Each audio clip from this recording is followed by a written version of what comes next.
And without further ado, our very last episode of 5 exercises that you're probably not doing correctly. Thank you all for watching and commenting below.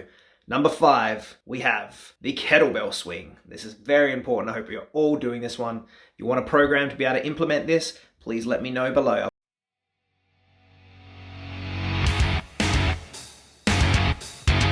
Couple of things to think about with the kettlebell swing is if you train barefoot, you're going to get a better sense of where your body is in space. It's called proprioception. It increases it when you train barefoot, especially on some nice soft grass. Second thing is, if you train barefoot, then you can feel when you start to roll onto your toes. So if Josh starts swinging again and he's putting his weight on his heels correctly, but say he puts his weight on his toes, boom, he falls forward. See? So if he puts his weight back through his heels, correct form, weights on the toes, he'll fall forward. Okay, keep your weight in your heels, guys. As any exercise, when you get good enough and the weight that you were doing before is too light, you can progress. Josh just gone up to the 20 kilogram now. He's going to bang out some deadlifts and swings for me.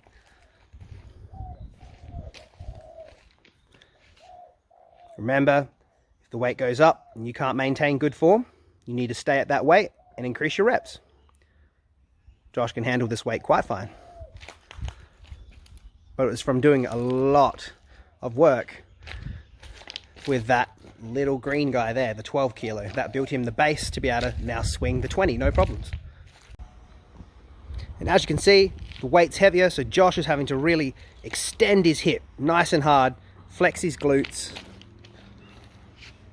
and keep a nice neutral spine. So this is training his lower back, his core, his quads, his hamstrings, his calves, everything. Great exercise. A lot of you are probably not doing it correctly. This is how you swing.